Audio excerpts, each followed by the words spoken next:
Salam damai sejahtera Bapak, Ibu, Saudara-saudari sekalian.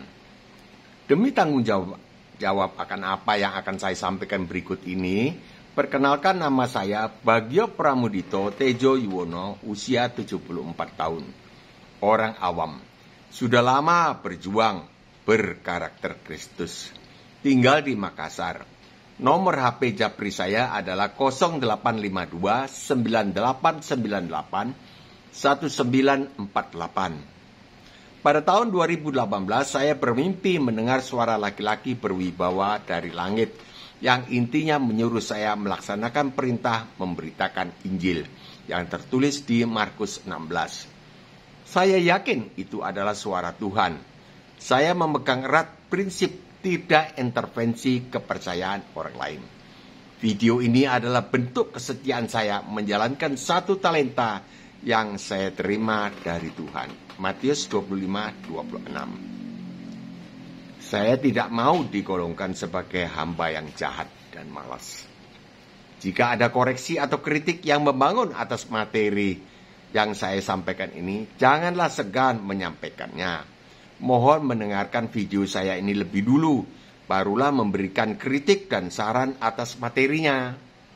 Jangan menghakimi wajah saya, karena saya tidak bisa memilih ibu bapak saya. Jika Bapak Ibu Saudara-saudari ingin mendapat kiriman video yang lain dari YouTube, silakan ketuk tombol subscribe, kemudian tanda bel, serta tanda jempol yang ke atas. Jangan yang ke bawah. Syukur kepada Allah, inilah unggahan video saya yang ke-36. Sabtu 4 Juni 2022 dengan topik murtadin. Allah tiga. Para murtadin ini menjadi Kristen secara mendadak oleh bermacam-macam sebab. Paling banyak telah bertemu dengan Tuhan Yesus secara supranatural. Kemudian mereka memutuskan ikut Tuhan Yesus menjadi orang Kristen. Tentunya mereka bertanya-tanya tentang Allah orang Kristen itu. Apa ya tiga? Allah Bapa, Allah Anak, dan Roh Kudus. Saya tidak menemukan satu ayat pun di dalam Alkitab yang memberi penjelasan secara langsung yang bisa memuaskan perihal Allah Bapa, Allah Anak, dan Roh Kudus ini. Satu adanya. Jadi Allah Bapa, Allah Anak, dan Roh Kudus ini satu adanya. Saya tidak menemukan satu ayat pun. Kecuali di Matius 28 ayat 18-19.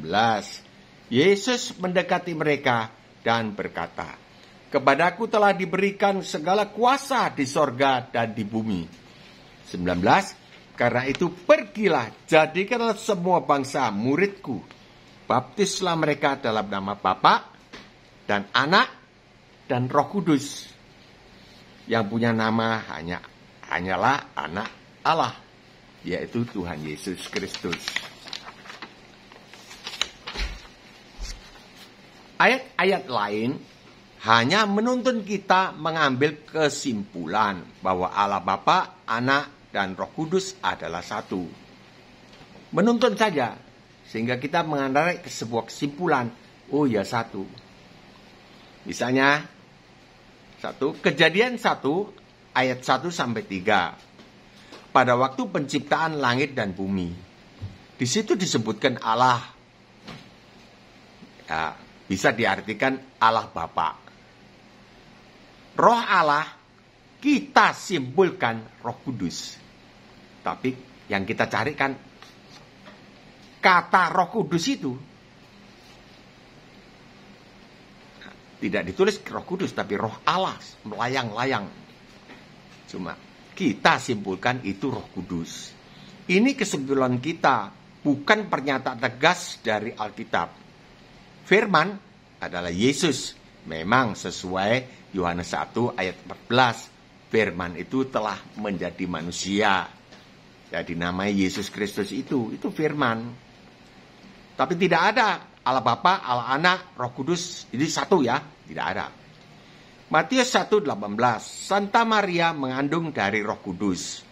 Bayi yang lahir dinamai Yesus.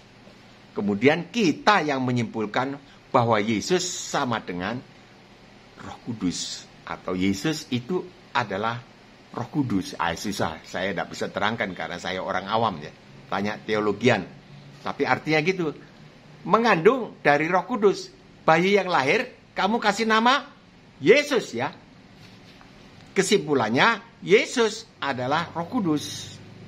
Allah Bapa tidak disebutkan di dalam peristiwa ini, Matius 1:18. Kemudian Lukas 3:21, saat Yesus dibaptis. Semua ada di situ, ketiga-tiganya. Yesus di dalam air dibaptis oleh Yohanes Pembaptis, Allah Bapa di sorga, Roh Kudus turun seperti burung merpati. 3, Bapa, Anak, dan Roh Kudus. 3. Ya bersama-sama berada di dalam satu keadaan. Tapi tidak membuktikan bahwa ketiganya adalah satu. Tidak menyebutkan bahwa ini Bapa, Putra, Roh Kudus satu. Tidak. Cuma berada pada situasi itu, situasi Tuhan Yesus dibaptis, semua ketiganya ada di situ, terlibat. Yohanes 14 ayat 11. Percayalah kepadaku, ini firman Tuhan, bahwa aku di dalam Bapa dan Bapa di dalam aku. Kurang satu. Kalau Tuhan Yesus bilang, percayalah kepadaku bahwa aku di dalam Bapa dan Bapa di dalam aku dan Roh Kudus di dalam aku. Nah, ini komplit sudah. Sudah terjawab pertanyaan kita, tapi tidak disebutkan. Tuhan Yesus cuma bilang, percayalah kepadaku bahwa aku di dalam Bapa dan Bapa di dalam aku. 2 jadi 1. Di dalam peristiwa ini Roh Kudus tidak disebutkan. Masih banyak lagi ayat yang seperti di atas, yang tidak bisa memuaskan keinginan kita. Kita berharap ada satu ayat yang menyebutkan bahwa Allah Bapa, Allah Anak, dan Roh Kudus itu satu adanya. Berhubung waktu, adalah baik jika kita cukupkan saja penelusuran kita sampai di sini. Dan dengan pertolongan Roh Kudus yang akan memimpin kita kepada seluruh kebenaran, Yohanes 16:13, kita simpulkan 2 ayat yang keduanya disabdakan langsung oleh Tuhan Yesus. Ya, berikut ini. Markus 12:29. Jawab Yesus, hukum yang terutama ialah, dengarlah, hai orang Israel. Tuhan Allah kita, Tuhan itu Esa. Sat. Ayat yang kedua, Matius 28 ayat 18-19 yang tadi. Yesus mendekati mereka dan berkata, kepadaku telah diberikan segala kuasa di sorga dan di bumi. Karena itu pergilah, jadikanlah semua bangsa muridku, dan baptislah mereka dalam nama Bapa, Anak, dan Roh Kudus. Ini Tuhan Yesus sendiri memerintahkan Bapa, Anak, dan Roh Kudus. Ya. Dari kedua ayat ini kita bisa mengambil kesimpulan bahwa Allah orang Kristen itu Esa. Pertama tuh, yang di dalam keesaannya itu ada Allah Bapa, Anak, dan Roh Kudus. Dari penyimpulan 2 ayat tadi ini, terdapatlah kesimpulan bahwa Allah orang Kristen itu Esa, yang di dalam keesaannya itu ada Allah Bapa, Allah Anak, dan Roh Kudus. Jika tidak demikian, tentu Tuhan Yesus akan bersabda, baptislah mereka di dalam nama Allah yang Esa. Kan gitu. Tapi ini kan tidak. Baptislah mereka dalam nama Bapa, Anak, dan Roh Kudus. Kenapa? Gak tahu. Nah, ini saya tawarkan solusi bagi para murtadin atau siapa saja yang berpikir kritis. Terima saja keberadaan Allah yang Esa ini. Yang di dalam keesaan ini ada Bapa, Putra, dan Roh Kudus. Seperti kita menerima matahari tanpa mempersoalkan keberadaannya. Bagaimana dia bisa panas? Apakah yang menggantung dia di angkasa? Dan sebagainya. Kita hanya menikmati manfaatnya. Nah, itu yang menghidupi dunia. pohon-pohon kita, seluruh makhluk hidup dari matahari ini. Kalau tidak ada matahari, mati semua. Walaupun kita tidak memahami keberadaannya, kita menikmati manfaatnya saja. Lebih bijaksana lagi jika kita menerima Allah, Sang Pencipta matahari itu, yang cuma satu kali ucap saja, jadilah benda penerang, ya jadi bulan, matahari dan bulan. Kita terima saja keberadaan Allah, Sang Pencipta matahari, dengan keberadaannya yang unik. Dan menikmati keselamatan yang dianugerahkannya kepada kita.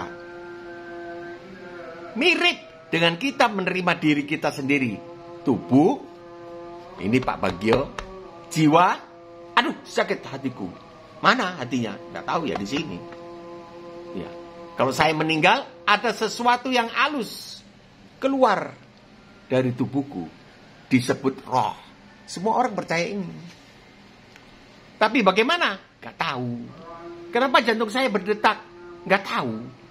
Pokoknya jantung saya berdetak, saya hidup. Kita menerima keberadaan segala sesuatu, walaupun tidak bisa ditelaah.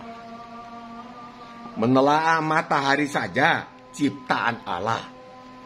Manusia tidak bisa. Mana ada orang berani memandang matahari 5 menit saja. 5 menit saja. Buta. Apalagi mau menelaah di dalamnya. Kita mau berkunjung ke matahari. Oh, nonsense.